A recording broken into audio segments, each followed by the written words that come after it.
Pai, Tu conheces, ó Pai, o coração do Teu filho. E sabemos, ó Pai, que o Senhor tem preparado algo novo para nós nessa noite. E queremos ouvir a Tua voz através do Teu Filho, ó Pai. Fala conosco, ó Pai. Ministra aos nossos corações. Abençoa-nos, ó Pai, com toda sorte de bênção, em nome de Jesus. Amém. Meus irmãos, a paz do Senhor. Por favor, abra sua Bíblia no Evangelho segundo escreveu João, capítulo 11. João, capítulo 11, nós vamos ler alguns versículos a partir do versículo 17. Evangelho segundo escreveu João, capítulo 11. Nós vamos ler alguns versos a partir do verso 17.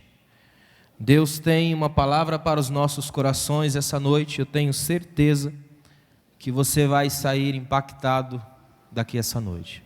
Amém, irmãos? Os irmãos encontraram? João capítulo 11, versículos 17 a 27, depois 38 a 44. Diz a palavra de Deus, versículo 17. Ao chegar, Jesus verificou que Lázaro já estava no sepulcro havia 4 dias. Betânia distava a cerca de 3 quilômetros de Jerusalém, e muitos judeus tinham ido visitar Marta e Maria para confortá-las pela perda do irmão. Quando Marta ouviu que Jesus estava chegando, foi encontrá-lo, mas Maria ficou em casa. Disse Marta a Jesus: Senhor, se estivesses aqui, meu irmão não teria morrido. Mas sei que mesmo agora Deus te dará tudo o que pedires. Disse-lhe Jesus: o seu irmão vai ressuscitar.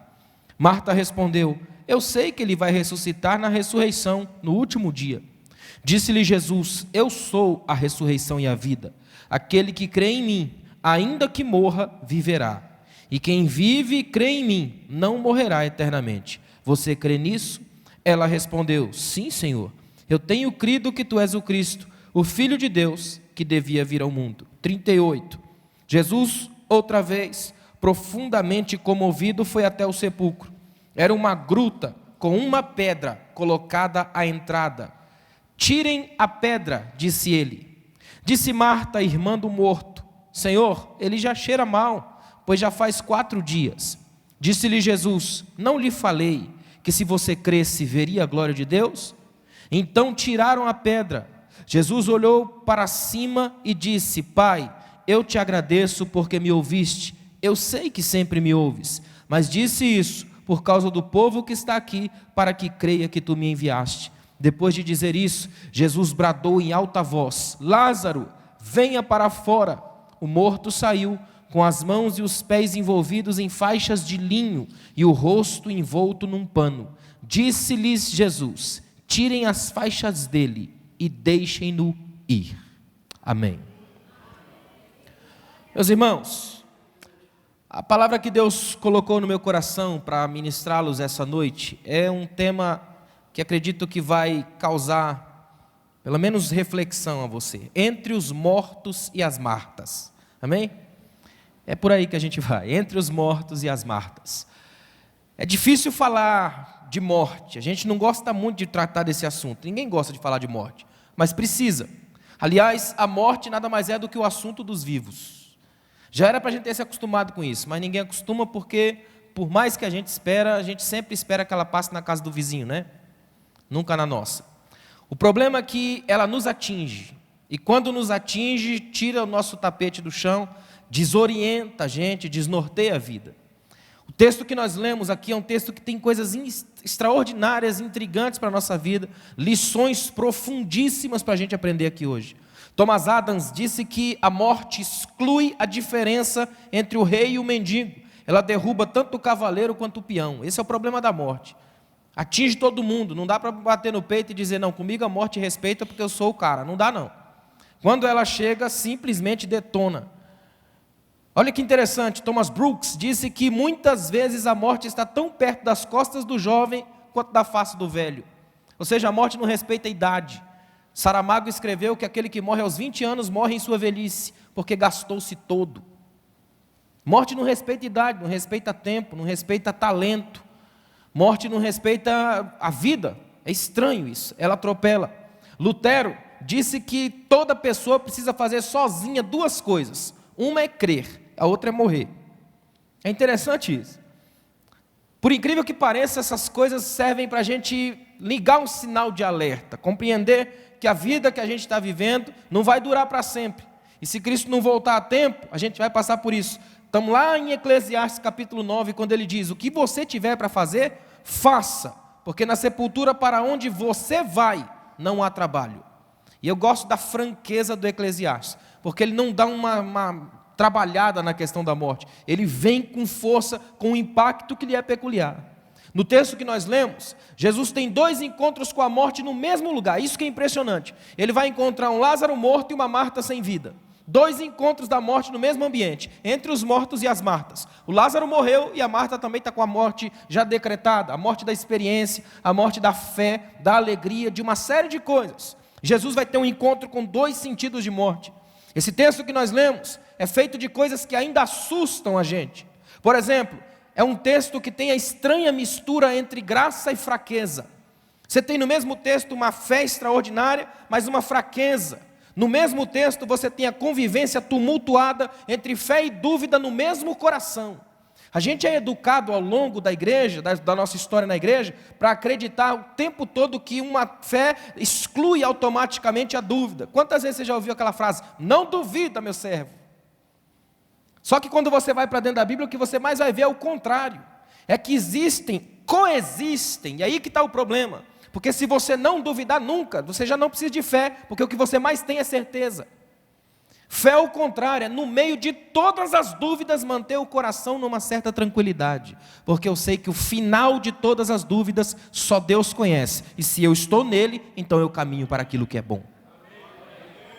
Deu para entender? Tem muita gente que ainda vem manipulando mentes com esse negócio de não duvide, todo tempo. É como os pai-apóstolos de hoje fazem, a mistura de pai de santo com apóstolo. Eles chegam e dizem para você: vem aqui pela minha fé. Isso aí funciona perfeitamente, porque se acontecer foi a fé dele, se não acontecer você usou a sua. É ou não é? É uma lógica perfeita. Sabe qual que é a ideia que a Bíblia mais coloca para nós? Que diante de Deus você tem o direito de duvidar. Marta chega para Jesus assim e diz assim: eu creio que ele vai ressuscitar. Aí Jesus fala: então tira a pedra. Não dá não, que está cheirando mal. Fé e dúvida na mesma frase. Como é bom saber que a gente passa por isso. Irmãos, eu gosto desses textos, porque esses textos me libertam. Eu começo a perceber que eu também falho, que eu também erro, que eu não sou um super-homem o tempo todo acreditando nos mais tremendos milagres de Deus. Tem dia que eu duvido, tem dia que eu subo aqui só pela graça, tem dia que eu passo o dia inteiro lutando com a tentação de desistir. Mas eu sei que de vez em quando aparece Jesus na minha vida e rola a pedra do sepulcro. É isso que Deus quer fazer com a gente aqui essa noite, arrancar as pedras das nossas vidas, porque a gente, enquanto andar na terra, vai estar na relação entre mortos e martas. É isso que eu quero que você entenda.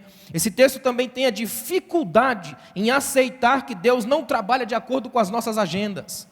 Irmão, eu acho que dificilmente alguém viveu uma situação de perda tão mortal quanto Marta.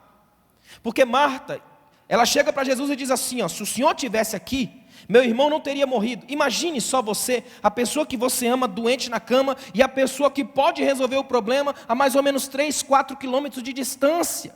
Imagina, você tem a possibilidade real tão perto, mas ela não chegou na hora. É frustrante demais, é terrível. E eu não sei se você já parou para pensar aqui, mas o caso de Marta é um caso atípico em todos os tempos. Ela perdeu o irmão, Jesus estava perto, não chegou na hora, e agora Jesus chega e dá de novo esse irmão para ela, só que já deixa bem claro uma coisa: é uma reanimação da vida. Ele vai viver, mas ele vai morrer de novo. Marta vai ser a única mulher da história que vai ter que enfrentar a morte 2 vezes. Já parou para pensar nisso? Às vezes Deus não dá aquilo que a gente pede para proteger a gente da gente mesmo. Por isso que nem sempre Deus dá tudo o que a gente quer. É difícil agradecer a Deus quando Ele não dá o que a gente pede. É verdade ou não é? Sabe o que eu quero que você entenda aqui? entre os mortos e as Martas, existe uma pedagogia divina em ação. E essa pedagogia de Deus desmonta os rigores racionalistas da lógica. Ou seja, o milagre vai estar sempre a serviço da vida. Não sou eu quem vou determinar a hora, o jeito e o que Deus vai fazer. Eu prefiro acreditar que até nos, entre aspas, atrasos divinos, Deus tem um propósito estabelecido para mim. É isso que a gente vai aprender aqui hoje. Eu quero refletir com os irmãos sobre algumas coisas muito profundas desse encontro aqui. E eu tenho certeza que se você conseguir prestar atenção até o final, você vai sair daqui glorificando a Deus até pelas suas perdas, porque você vai começar a perceber a verdadeira fé que se move no seu interior. Em primeiro lugar, eu quero que você pense sobre o seguinte: tem sempre uma pedra entre os mortos e as Martas. Já parou para pensar nisso? Sempre tem uma pedra. Não é à toa que Carlos Drummond de Andrade, seu mais famoso poema, tinha uma pedra no meio do caminho tinha uma pedra. Sempre tem uma. Sempre vai ter um obstáculo, sempre vai ter alguma coisa. Entre você e o milagre, sempre vai ter uma porta fechada. Sempre vai ter uma pedra. Sempre existe, ela está lá. Sabe por quê? No texto, a pedra é o obstáculo que simboliza a irreversibilidade da morte. Ou seja, é para deixar bem claro que é irreversível. Da pedra para lá não tem mais jeito. É a imagem física da separação. Os mortos estão presos lá dentro e as Martas do lado de cá sob a ameaça de viverem sem eles. Ou seja, ausências e presenças atrás de uma pedra. Você vai entender um pouquinho mais para frente. A Bíblia é repleta de textos onde se encontram morte e pedras. Dos apedrejamentos que a Bíblia mostra até o túmulo de Jesus, as pedras sempre marcaram presença. No túmulo de Jesus também tinha uma. É como se fosse um forte indicativo da natureza da morte, a dureza de encarar os nossos limites. A pedra no túmulo é como se dissesse: você consegue fazer o máximo até aqui. Você consegue ser extraordinário até aqui. Hoje a gente evoluiu na pedra. Nossa pedra não é mais tão rústica, tão grande nem redonda, mas ainda é pedra, de mármore, fria, quadradinha, ajeitadinha. O pessoal bota até umas coisas bonitas em cima, mas é pedra do mesmo jeito. E o problema é que do chão para baixo é a mesma miséria, não é? Ou seja, o que se guarda atrás das pedras ainda é tragédia, ainda é crise, ainda é maldição, ainda é o cheiro estranho da morte. O que eu quero que você entenda é que a nossa relação com Deus é sempre nessas duas pontes, entre os mortos e as Martas, entre o que tem antes da pedra e o que tem depois dela. Quero que você saiba de uma coisa: a sua experiência diante de uma perda é sempre pessoal, nunca se é reprodutiva, não tem um padrão. As pessoas reagem diferente à morte. A experiência antes é terrível, depois é padronizada. Você vai ver o que Jesus faz com a experiência do sepulcro. Aí você vai glorificar a Deus para você entender uma coisa: até o vir aqui antes da morte não tem padrão, depois da morte tem, porque Jesus já fechou a porta da última solidão e nele nós temos vida e vida em abundância. É tremendo isso. Em outras palavras, irmãos, assim, a gente sabe que Jesus é um exemplo para tudo, é ou não é? Menos para velório. Jesus estragou todos os velórios que ele foi, todos. Ele é Deus de vida. E nem no de Lázaro, que foi 4 dias depois, ainda trouxe o rapaz de volta. O compromisso dele sempre foi com vida. É por isso que nós precisamos, o mais rápido possível, desenvolver uma espiritualidade cheia de vida. Eu não consigo imaginar cristãos que ficam há tanto tempo na igreja arrastando uma religiosidade morta, que não tem relação com Deus, que não se interessam pela graça de Deus, estão simplesmente rolando pedras.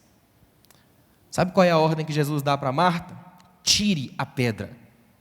É uma ordem que vai alterar profundamente os rumos da relação. Tire a pedra, é o que Jesus fala para ela.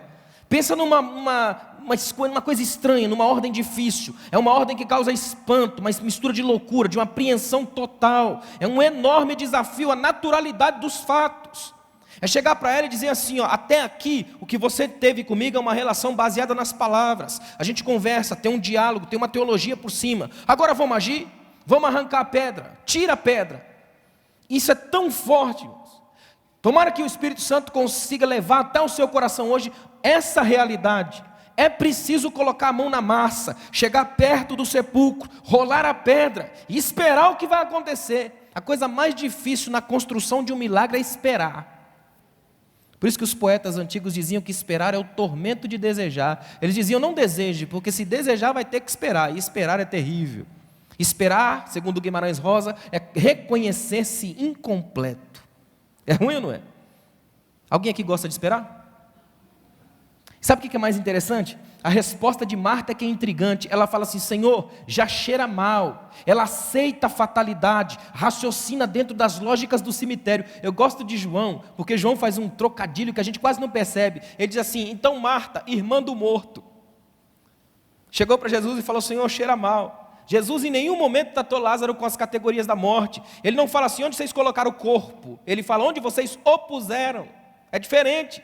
É Marta quem vai tratar e ser tratada como coisas de morte, porque ela está raciocinando dentro de lógicas de cemitério. Senhor, cheira mal, não mexe nisso aí não. É como se a gente dissesse para ele hoje: Senhor, eu quero tanto milagre. Aí Deus fala: então vamos entrar no quartinho fechado da sua alma e arrancar as pedras. Senhor, melhor não mexer aí não, deixa quieto, dá um milagre, vamos passar por cima disso aí. Não dá, irmão. Se você quer experimentar uma vida nova com Jesus, vai ter que rolar a pedra. Quer experimentar uma vida nova com Jesus? Está cansado do cristianismo meia boca? Tire a pedra, deixa o Espírito Santo infundir vida nas células mortas de religiosidade vazia. Daí os mortos e as Martas. Escuta uma coisa aqui, ó. Sabe o que Marta está fazendo com isso? Justificando a pedra. Senhor, a pedra existe para isso. Se eu tirar, eu estou quebrando a lógica dela. O Senhor está me dando uma ordem que vai contra tudo que eu imagino. A pedra existe para isso. Será que o Senhor não entendeu ainda? É para isso que existe a pedra.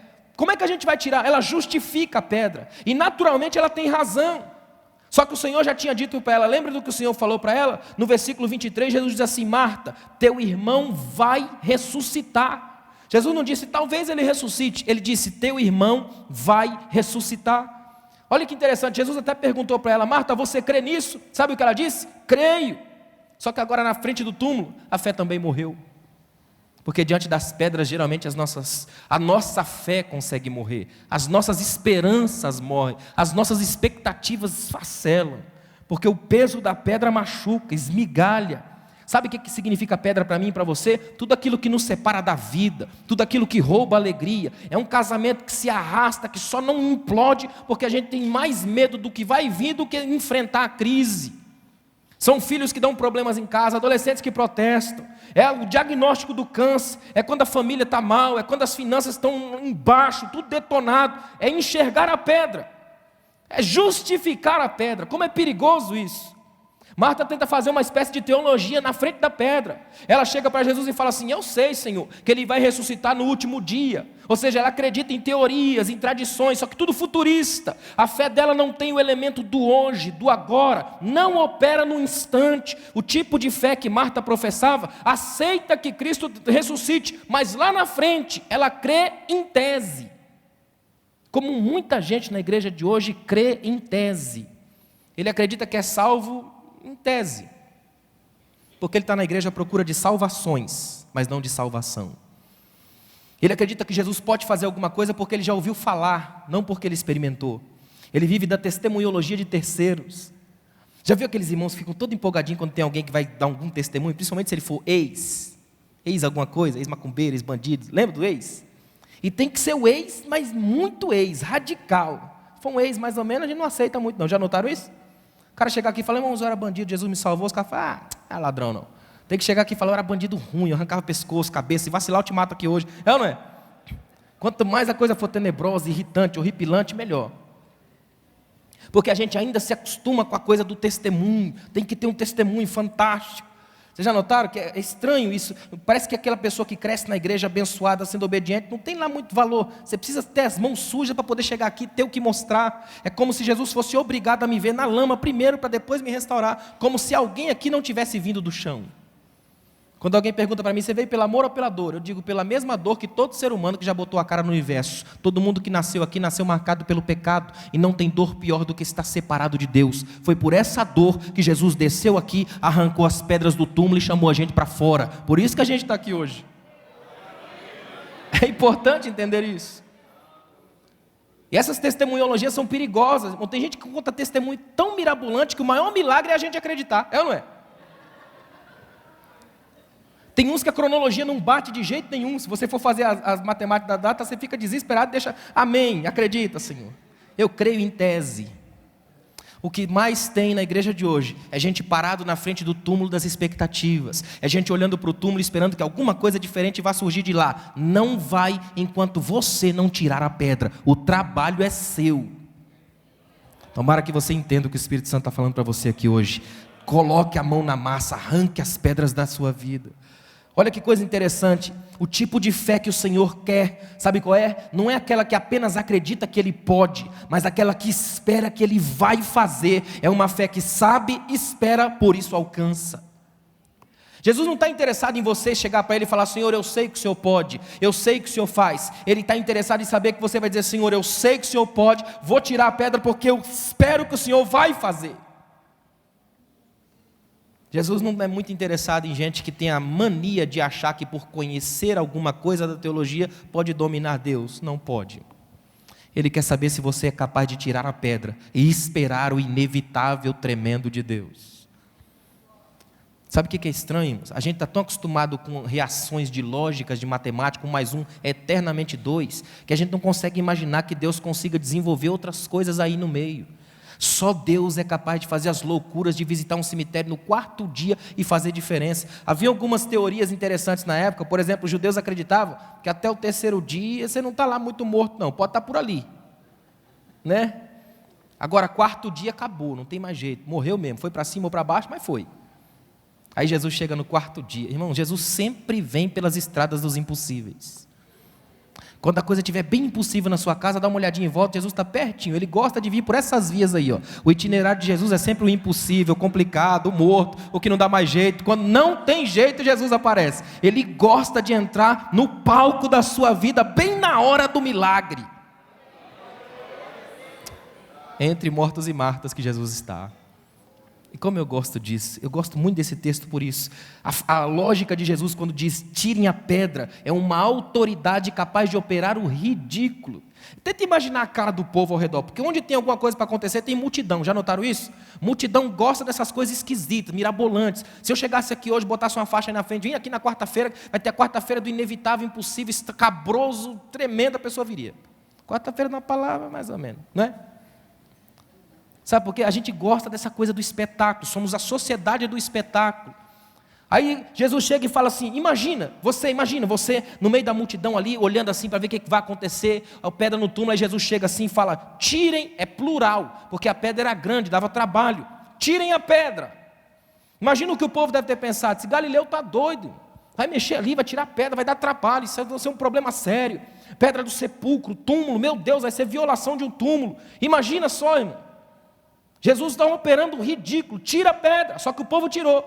E eu fico imaginando a hora que essa pedra é rolada, o silêncio, a apreensão, a expectativa. Eles estavam diante de um túmulo aberto. Eu vou dizer uma coisa agora que você vai glorificar Deus demais na sua vida. Olha para mim. Sabe o que Jesus está fazendo com eles? Treinamento. Jesus está dizendo para eles: Marta, tira a pedra, porque vocês daqui para frente precisam se acostumar a túmulos abertos, porque o meu vai ficar assim. Um dia vocês vão chegar lá, a pedra vai ter sido rolada, e vai estar uma festa no céu, os lençóis dobrados, os lençóis lá, vão comigo, as pedras saem dos túmulos. Que coisa tremenda que é isso. Parece que eu vejo Jesus dar um sorrisinho e falar: é bom vocês se acostumando com isso, arranca a pedra aí. Vamos fazer treinamento, tire a pedra, que quem anda comigo vai sair abrindo sepulcros. Sabe o que Jesus está sinalizando aqui? Ó? A fé cristã não é uma fé que mata ninguém, é que sai espalhando vida por tudo quanto é lugar que ela vai levando vida, ela vai explorando os ambientes. É por isso que eu acho tão tremendo, irmãos, a espiritualidade da criança. Você já viu como é que criança se comporta em velório? É por isso que a gente inventa um jeito de não levar a criança no velório. Não é porque ela tem medo do caixão. É porque se ela encontrar mais 2, ela vai brincar lá, não vai? E se começar a correr, passa até por baixo do caixão. A vida é leve. Ela exige pressa. É tremendo isso. Toda uma espiritualidade da leveza. O Jesus passa levando isso. Eu estava lendo a história de uma mãe lá em Israel.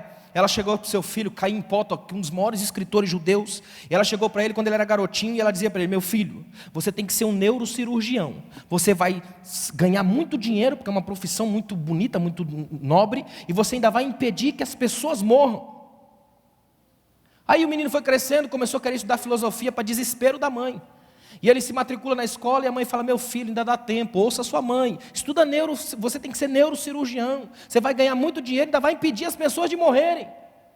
Aí o menino vai se formando, primeiro ano, segundo ano, chega o dia da formatura, a mãe está lá, pouco orgulhosa, o filho vai se formar, recebe ali o seu canudo, quando desce, abraça a mãe dá aquele beijo nele, parabéns, estou feliz, mas olha, ouça sua mãe, ainda dá tempo, você precisa ser neurocirurgião, você vai ganhar muito dinheiro, ainda vai impedir as pessoas de morrer.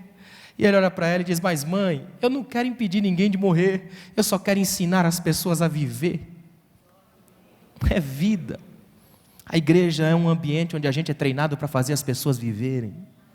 Entre mortos e Martas, Jesus sinaliza a vida o tempo todo. Quem está em Cristo está na vida, Ele é Deus de vivos e não de mortos. Eu vim para que tenham vida, e vida em abundância. É um Deus que transforma o jardim da miséria no jardim da vida.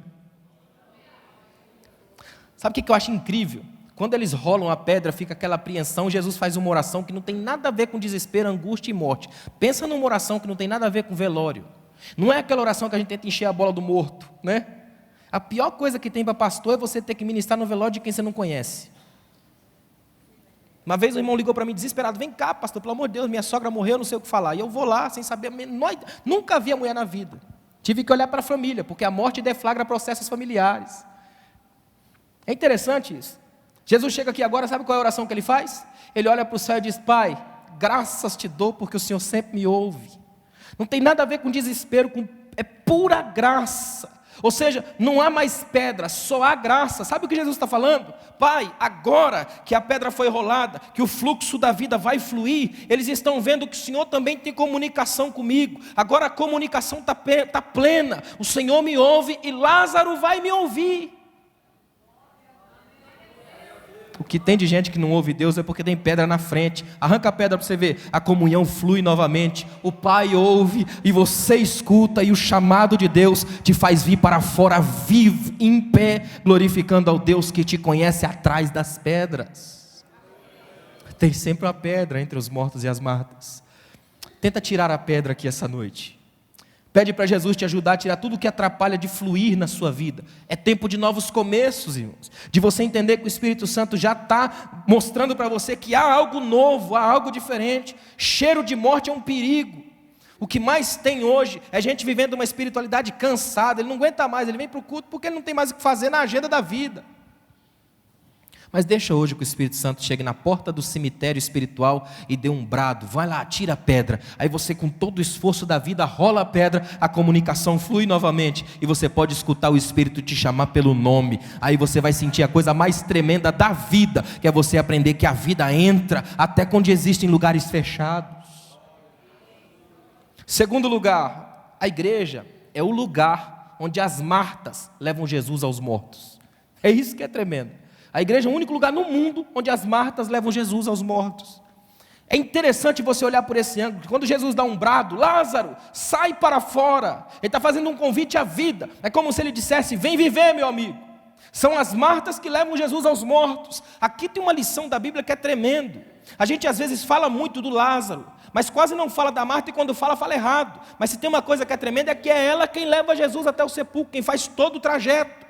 A gente fala muito de Pedro, mas quase não fala de André, que é irmão de Pedro e levou Pedro até Jesus. Ou seja, você pode ser um grande instrumento de Deus para grandes histórias na sua casa. Às vezes a gente imagina que Deus vai nos usar sempre lá longe, lá no estrangeiro, não sei aonde. Deus pode estar levantando você para livrar os mortos da sua casa, para ir dentro da sua família, no seu quintal, liberar a vida e a glória, arrancar as pedras dos túmulos familiares. Quando Lázaro apareceu, tenta imaginar a cena. Quando Lázaro apareceu, ele trouxe consigo lembranças fatais. Ele vem todo enrolado com as faixas da morte. Ele já não é um morto, mas ainda trazia os resquícios da morte. Essa deve ter sido uma visão bem esquisita, não é não? Indivíduo vem para frente, aparece todo enrolado com faixa, o pano coberto na cara, o cheiro terrível de morte. Tudo ali é ruim. É um dos milagres mais feios da Bíblia. Imagine, irmão. E esse indivíduo aparece, aí o que Jesus faz? Jesus diz assim, ó, desatai-o, tirem as faixas. Só Jesus percebe o estado, os outros estão anestesiados pelo milagre. Sabe por quê? Porque a maravilha às vezes nos impede de ver o normal. Por isso que tem tanta gente complicada que vive à procura de milagre todo dia e não consegue ver o normal. O milagre às vezes se esconde nas cadeias dos normais. Imagina nesse momento, olha para mim para você entender bem. Todo mundo extasiado com aquilo. Meu Deus, olha o homem ali na frente, pega o celular, menino, tira a foto agora. E o homem está ali parado, em pezão, imagina, irmão. Aí Jesus dá uma olhada e fala assim: gente, tira as faixas da morte aí, o pano da cara, senão ele vai morrer de novo. E agora a culpa é de vocês. Já pensou, irmão? Porque Jesus tirar da morte para a vida, ele faz. Mas fazer com que do sepulcro ele vá para as casas, isso é com a gente. Chama-se discipulado. É quando a gente vai lá, arranca as faixas de morte, dá um banho e coloca a pessoa de volta na vida. Jesus traz da morte, a gente coloca na vida. Na igreja até hoje é assim, entram pessoas quebradas, destruídas, e quando vem aqui o Espírito Santo dá um banho tremendo, lava, coloca a vida nova e chega para a gente e fala: agora tira as faixas de morte. Aí a gente vem com um banho da graça, tira as faixas da morte e faz o indivíduo livre. É a mesma coisa que Jesus faz com o cego em João capítulo 9. O cego está lá, é cego de nascença, o que Jesus faz? Cospe no chão, faz lodo e passa na cara do rapaz. Interessante que a maioria dos milagres de Jesus tem um elemento meio nojento, já notaram isso? É o sagrado terrível, é para mostrar para mim e para você que Jesus não age dentro das lógicas que a gente espera, que Jesus não tem uma espécie de santa etiqueta, ele tem pura ética. Aí Jesus cospe no chão, faz lodo, passa nos olhos. Aí olha para ele e fala: cara, vai lá no tanque de Siloé e se lava. Sabe o que Jesus está fazendo? 2 milagres. O primeiro vai curar a visão. O segundo, capacitar o rapaz para ir. Dá uma ordem. Sai do lugar onde você vive mendigando, do ambiente da miséria. Levante-se e vai. Ele agora é um enviado. Então ele vai. Se ele não quisesse ir por qualquer outro motivo, pelo menos por um ele tinha que ir. Porque ninguém fica em paz com lodo na cara, ainda mais sabendo que é cuspe. É ou não é? Tem que ir pelo menos para se lavar. É por isso que todo dia tem gente na igreja, porque o desconforto da vida traz a pessoa para cá, vem com o olho sujo, vem com a vida suja, vem com o casamento sujo, vem com a família destruída, e quando chega aqui, as águas da misericórdia passam, lavam, levam embora a cegueira, a miséria, e a pessoa fica livre adorando a Deus, porque aqui é casa de misericórdia, águas divinas. Ninguém vê o indivíduo todo amarrado. Eu acho esquisito demais isso. Não tem ninguém que fala assim: gente, olha lá, o homem ressuscitou, vão lá, tira o pano da cara. Nada, fica todo mundo assim, extasiado: Senhor, aleluia, teu sangue tem poder. É. Jesus olha e fala: desatai-o, deixai-o ir. Todo mundo ali perplexo, não percebe, assim como não percebe até hoje. Quantos entre nós estão todos amarrados às coisas do passado, ainda tem cheiro de velho homem? É por isso que Jesus, ao ressuscitar, faz questão de deixar os lençóis dobrados, e a Bíblia em João capítulo 20, versículos 6 e 7, diz que Pedro entrou no túmulo, deu uma olhada e viu os lençóis dobrados e as faixas de linho separados. Jesus deixou os resíduos de morte ficarem junto com as pedras. A vida exige leveza. Se tem uma coisa que me encanta na ressurreição de Jesus, são as mulheres. Enquanto os homens estão ali morrendo de medo de Roma, as mulheres resolvem pegar dinheiro. Olha o que as mulheres fazem, irmãos, olha para mim aqui. Naquela época não tinha boticário. Não dava para comprar pela revista da Avon. Perfume era caro, era tão caro que alguns perfumes eram passados como herança. Aí essas mulheres fazem uma vaquinha, um cordeiro para ficar santo, né? E elas resolvem comprar perfume, incenso e mirra. E elas vão de madrugada para o sepulcro. Elas corriam o risco de serem presas, mas elas vão, porque na mente delas só tem uma coisa: enquanto o meu Senhor estiver vivo, não vai cheirar mal. Ele não vai cheirar mal. Nós vamos brigar contra a realidade da morte. A gente sabe que depois da morte o indivíduo cheira mal. O nosso Cristo não. A gente vai encher o sepulcro de perfume, nem que jogue perfume na pedra, mas vai cheirar bem. E lá vão elas de madrugada, no meio do caminho, a pergunta que está na cabeça delas: quem vai tirar a pedra? E elas entenderam que Jesus já tinha dito: meu pai trabalha e eu trabalho até agora. Quando chegaram lá, o trabalho já tinha sido feito, a pedra tinha sido removida. E sabe o que Jesus faz, irmão? Uma das coisas mais lindas da Bíblia: Jesus é um Deus que reage em relação ao seu culto, uma reação divina. Já que elas vieram com tanta delicadeza, trazendo perfume, incenso e mirra, sabe o que Jesus faz? A coisa que toda mulher adoraria que o marido fizesse todo dia: deixa os lençóis dobrados, as faixas colocadas do lado, e sai, delicadeza com delicadeza. Você presta um culto feliz, ele te devolve um culto de graça. Você dá toques de delicadeza, ele te dá toques de vida. É um Deus que respeita seu culto, seu ato e sua vida. O que você tem para oferecer a Jesus aqui hoje? Ofereça para Jesus o que você tiver de melhor, porque é isso que você vai ter no retorno. Imagina, as mulheres estão lá no sepulcro. Mas uma coisa que me chama muita atenção, até coloquei aqui, eu queria que você pensasse nisso. Lázaro agora está vivo, só que amarrado. Marta também está viva, só que encantada. Aí tem uma coisa interessante, porque entre os amarrados e os encantados tem uma coisa em comum: paralisia. O amarrado não pode andar, o encantado não consegue. Esse é o problema de muita gente na igreja, os amarrados e os encantados. Quem são os encantados da igreja? São as fadinhas de Deus. Gente que não pisa no nosso chão. Você vai com, irmão, estou com um problema aqui. Não, varão, relaxa, ora que nem eu. Já viram esse tipo de gente? O irmão pode me explicar isso aqui? Isso é mistério, irmão, isso é mistério, isso é coisa profunda. São os encantados da fé, eles vivem à procura de milagre a todo momento, eles vivem na estratosfera espiritual, não comem mais como a gente, não respiram mais como nós, eles são seres quase que desencarnados, angelicais, meio que abobalhados. São uma mistura assim imbecilizante de uma espécie de anjo Gabriel com surto de idiotice. Eu gosto de gente que anda com o pé no chão, humano. Jesus era humano o suficiente para parar no meio da rua e conversar com quem cruzava o caminho dele. Humano o suficiente para estar no alto da cruz, olhar para baixo e chamar a mãe: mulher, olha o teu filho aí, filho, eis aí a tua mãe. Une uma família ao pé da cruz. Jesus era humano o suficiente para, depois de ressurreto, sentar e comer uma comida com os discípulos. Ou seja, ele era extraordinariamente comum. O Deus que anda com a gente é um Deus que é simples o suficiente para não deixar a gente nem encantado nem amarrado, mas equilibrado, caminhando com Deus da vida, Deus do equilíbrio. O que mais falta hoje é equilíbrio. Irmãos, escuta uma coisa aqui, ó. Eu coloquei aqui, ó. Olha que coisa esquisita, gente perplexa, gente complicada. Algumas das pessoas mais infelizes da terra são cristãos amarrados.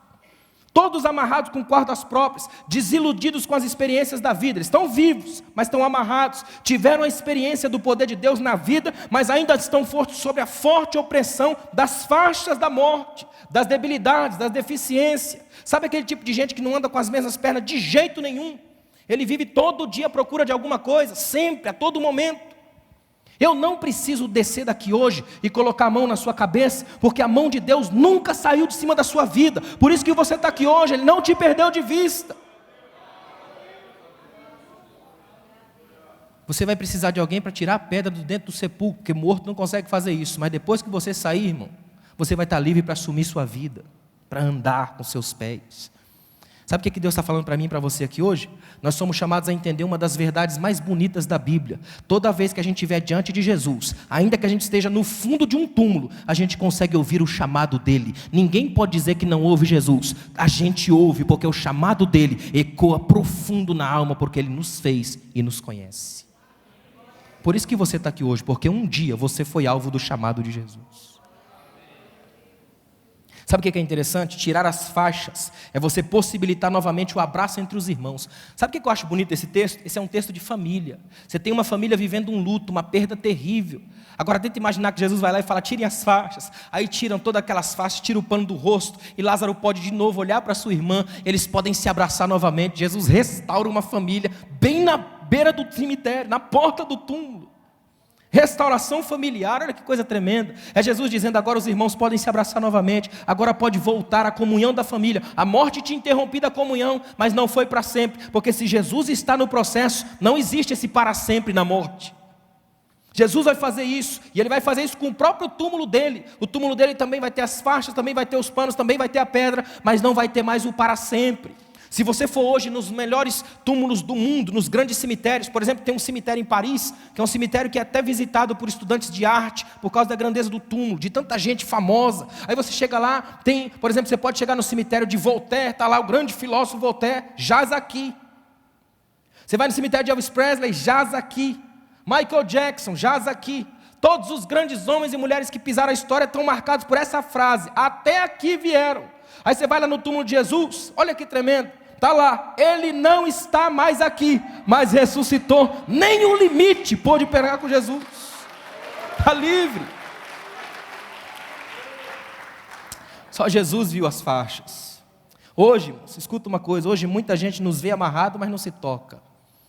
São os encantados. Vê a gente amarrado, mas não se toca. Tem pessoas que ficam toda empolgadas com a conversão dos outros, mas não se preocupa com o fato de que a fé cristã acontece em parceria. Uns levam Jesus até o túmulo, outros tiram as faixas da morte. São as Martas que levam Jesus até os mortos. Em outras palavras, eu quero que você guarde uma coisa aqui hoje. Se tem uma coisa que você não pode fazer sozinho, é ir para o céu. Isso aqui é projeto de parceria. Você vai precisar desse irmão aí. E se você não vai muito com a cara desse irmão, é melhor reconciliar logo, porque o céu é ambiente de comunhão. Sabe por quê, irmão? Deixa eu dizer uma coisa aqui, ó. Sabe quando a gente vira para o visitante assim e fala, essa igreja ama você? Isso é quase verdade. A gente está lutando para ser verdade. Porque assim, amor, ele implica numa parceria muito mais séria. Isso, na verdade, não é como se a gente estivesse dizendo para você que a gente já te ama. A gente está dizendo para você fazer um convite se você deixa a gente te amar mais a fundo. Porque amor é reconhecer defeitos. Amor genuíno é você saber que o indivíduo que está na relação pode te ferir. Sabe o que é perdão? Eu costumo dizer que o perdão é mais a antecedência do que a incidência. É você saber que em qualquer relação humana alguém pode te ferir. Então você não espera que isso aconteça para você perdoar. Já perdoa antes. É crédito. Sabe o que é estranho? A fé cristã de muitas igrejas hoje já não tem parceria. Tem igrejas hoje que viraram um grande movimento religioso de multidões em rotatividade. Gente que vem todo dia, sai todo dia, ninguém se conhece, ninguém se fala. É por isso que eu sou apaixonado por aquele momento finalzinho nosso aqui na ceia. Onde você troca o cálice com o irmão. Pode ser até uma coisa bobinha, simples, mas é tão profundo o desejo de olhar no seu rosto e saber que esse simples copo de suco de uva que tem aqui, ó, ele tem um poder extraordinário, não nele, mas no símbolo que ele mostra para mim, em saber que apesar de todas as diferenças que a gente tem, este sangue rolou a pedra que separava. A gente é livre. Eu não sei se você já foi, mas tem algumas igrejas que você chega e tem uma sensação assim de que você é indesejado. Sabe aquela igreja que você senta, o indivíduo olha para você e pensa assim, o cara chegou agora e já quer sentar no meu lugar. Já passou por isso? Tem igreja que a gente vai, por exemplo, eu passo muito por isso. O pessoal convida para pregar, aí vai buscar você no aeroporto, e eles ficam imaginando, Alain Brizotti. Eu não sei o que passa na mente deles, mas nunca sou eu. Toda vez que eu desço, eles tomam um susto. Primeiro que eu não chego de terno e gravata, eu chego tranquilo, de boa. Aí a maioria deles até chega a dizer assim, olha pastor, eu imaginava, aí eu falo, isso aí é meu avatar, vocês criaram ele, né? A gente ainda é feito dessas coisas, dessas expectativas, dessa criação. Aí vem a genuína fé cristã, desmonta tudo isso. Na fé cristã, Jesus é capaz de fazer uma viagem, parar na frente de um túmulo, depois de 4 dias, mandar arrancar a pedra, fazer um ridículo e trazer um morto de volta. Só na fé cristã você tem a possibilidade real de andar com gente que do contrário você nem andaria. E agora você anda, abraça e ainda vai para o céu. Quer ver uma coisa que é lindo? Isso aqui é tremendo. Até hoje, em alguns desses aeroportos que a gente vai por aí, o irmão nunca me viu na vida, também nunca vi ele. Hoje isso já até diminuiu por causa da internet. Mas antigamente, que quase não tinha acesso a isso, você nunca viu o irmão, mas não precisava. De longe, basta o irmão olhar, já sabe. Ô irmão, vim te buscar. O Espírito testifica. A gente sente que o indivíduo pertence à mesma fé. É por isso que a gente chama de irmão, porque somos filhos do mesmo Pai, debaixo da mesma palavra, caminhando para o mesmo céu. As mesmas pedras foram roladas e o mesmo Senhor nos chamou. A gente ouviu, aceitou o chamado e está aqui hoje, porque o nosso Rei vive em nós. Jesus chega e fala assim, ó, desatai-o e deixai-o ir. Essa é a parte mais difícil do processo, deixar ir. É sair do lugar da morte e encarar a vida. É ser o milagre. É tirar as faixas mortuárias e arrancar de si as memórias do túmulo. É tão tremendo isso, ser o milagre. Eu quero muito dizer isso a você aqui essa noite. Olha para mim aqui, ó. Nós estamos vivendo numa igreja hoje que dá toda a ênfase ao Deus que dá. Vem cá que Deus vai te dar. Essa noite não. Essa noite Deus não vai dar. Ele vai te ajudar a ser. Ele quer que você seja o milagre, que você seja a bênção, que você seja a transformação, que você seja o agente da mudança. Não é só encher essa colinha de promessa, é ser a promessa.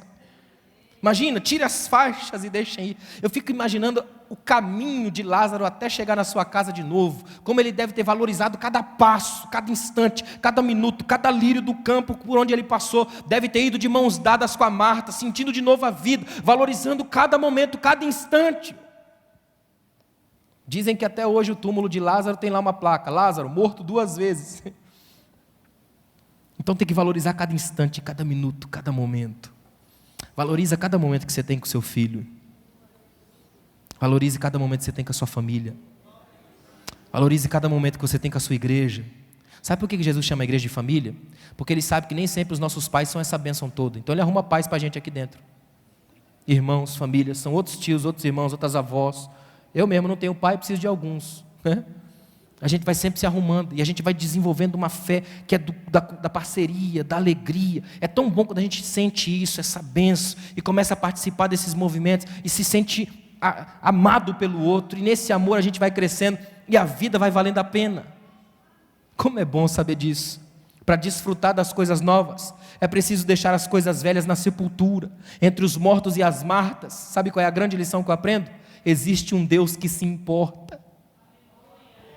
Existe um Jesus que para chorar, irmãos. Para mim, a lição mais linda desse texto é que na porta dos nossos túmulos, Deus se importa. Aquilo que dói em você também dói em Deus. Aquilo que mexe com a gente, mexe com Deus, a ponto dele andar na direção da gente. Tire a pedra, arranque as faixas da morte, experimente a graça de ser e viver. Agora escuta o que eu vou te dizer. Mesmo que Deus não devolva o que você perdeu, andando com você, Ele te impede de perder muito mais. Às vezes Ele não vai trazer de volta o Lázaro, mas não vai deixar você perder a vida. Anda com Jesus aqui hoje e você vai entender. Aceite o convite de Jesus. Tire a pedra da sua vida. Fica de pé, por favor.